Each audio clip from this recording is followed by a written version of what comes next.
All right, now these are live visuals that we are getting from Osaka, where Prime Minister Narendra Modi, we are given to understand, is holding a meeting with his Japanese counterpart Shinzo Abe. Remember, Prime Minister Modi is in Japan a day ahead of the G20 Summit that begins from tomorrow, and this, of course, is for this meeting that you're looking at on your screens, where Prime Minister Narendra Modi, accompanied by India's Foreign Minister Dr. S. Jaishankar, who's sitting on his right, is, of course, holding a delegation-level talk with the Japanese Prime Minister. And you can also see India's NSA, National Security Advisor, Ajit Dole there. Now, this, of course, is a significant meeting.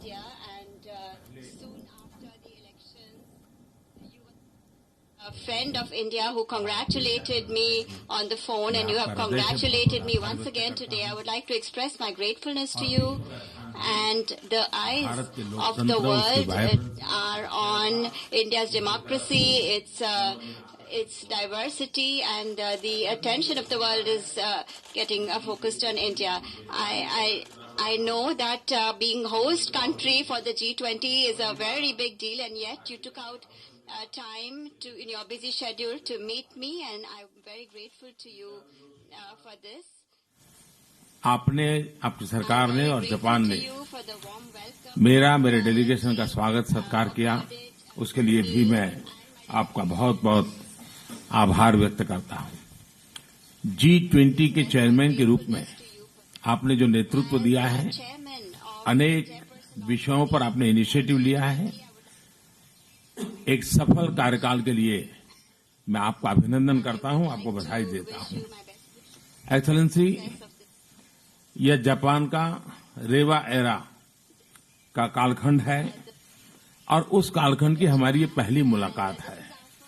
मैं आपको और Japan की जनता को, यहां के नागरिकों को इस नए कालखंड के लिए अनेक अनेक शुभकामनाएं देता हूं और मुझे खुशी है कि हिज मैजेस्टी के राज्यारोहण के समय हमारे राष्ट्रपति जी अक्टूबर मास में इसमें शरीक होंगे और भारत को इस बात का गर्व होगा कि इस ऐतिहासिक घटना में हम भी साक्षी होंगे, और मैं इसके लिए भी आपके निमंत्रण के लिए बहुत धन्यवाद करता हूं।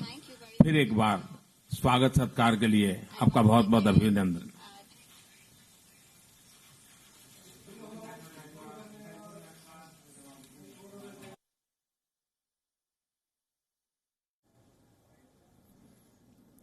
All right, so that was India's Prime Minister there in his meeting with his Japanese counterpart Shinzo Abe, stating and reiterating the strong and important and a strategic relationship that India enjoys with Japan.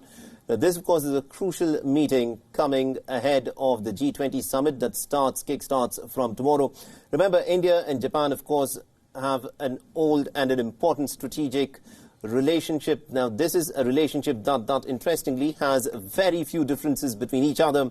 Now, India and Japan have also been, in recent years, have been coming together in a variety of different ways, and one of the initiatives in which India and Japan have come together is that of Quad. Now, Japan has, of course, been helping India build its bullet train via the funds and also via the technology. And this is a relationship that has a lot of potential to grow in the future. And also considering the rapport that Indian Prime Minister Narendra Modi and also the Japanese Prime Minister Shinzo Abe enjoy, this is a relationship that can only go further. And also in the wake of the recent events in terms of the Iranian crisis that was unfolding, remember, it was on the day that Prime Minister Shinzo Abe was in Iran, meeting with the Iranian President Hassan Rouhani, that the two tankers had in fact been attacked. Now, India also has a very close relationship with Iran as well. Iran was India's largest supplier of oil last year, and the two countries will, of course, be taking up this issue with the U.S. President. The United States has, of course, asked all nations to stop purchasing oil from Iran. There are a number of different issues in terms of which India and Japan have expressed their concerns in terms of how the trade war, for instance, is playing out. And this also will figure very prominently when the G20 Summit kicks off tomorrow. And this is a meeting between the Indian Prime Minister and his Japanese counterpart, which is extremely significant for the linkages that India and Japan have been able to establish in recent years.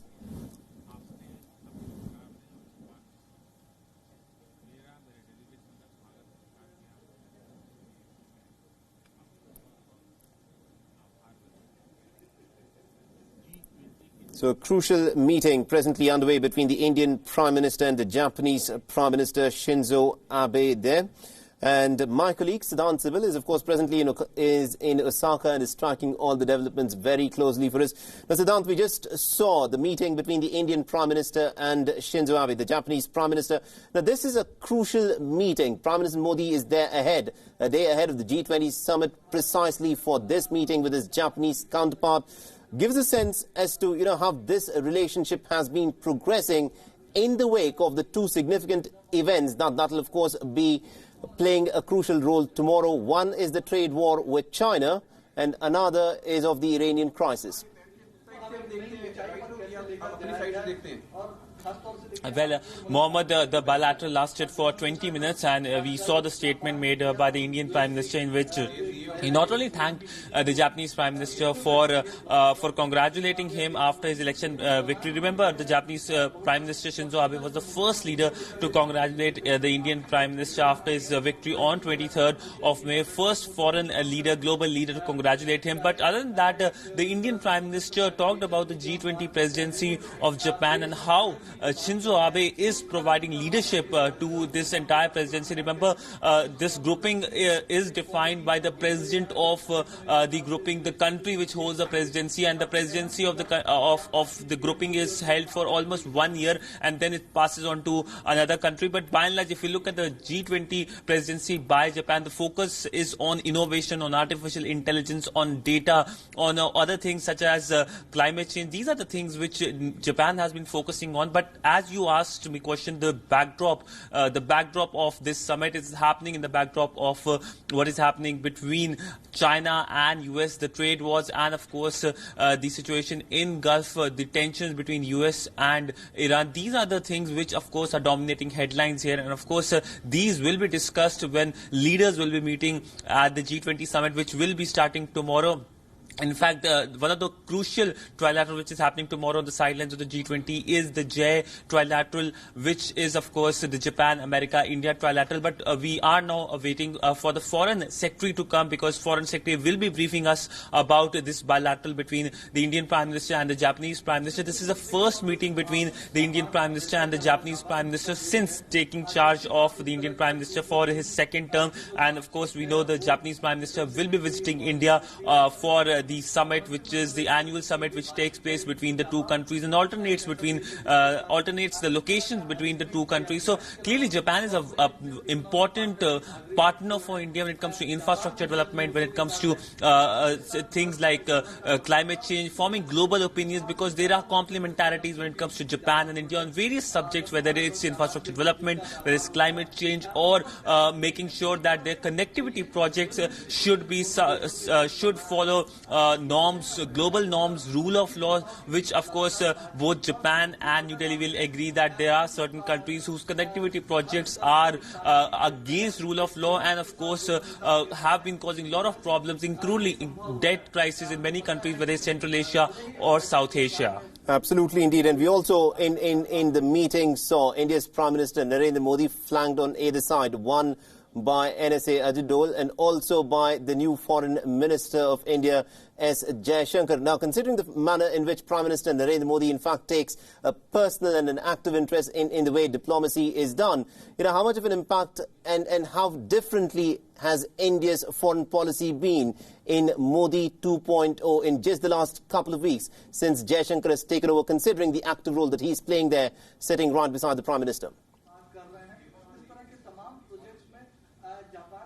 Well, there hasn't been a major change, but by and large, we know that Prime Minister Narendra Modi likes a personal touch when it comes to diplomacy, with his interaction with world leaders, whether it's Shinzo Abe or whether it's the French President Macron. We have seen the warm hugs by the Indian Prime Minister, but by and large, if we talk about the External Affairs Minister, in fact, the first Foreign Minister to congratulate the External Affairs Minister after taking charge was also the Japanese Foreign Minister, who called him and congratulated him. Both the countries, India and Japan, have complementarities on the issues such as Indo-Pacific, because this is a concept, this is a developing concept which is even backed by Tokyo, and Tokyo will be keen to have New Delhi's backing in this concept, which of course believes in a rules-based order and of course freedom of navigation, freedom of overflight. These are issues which have been absolutely indeed, Siddhant. I'll have to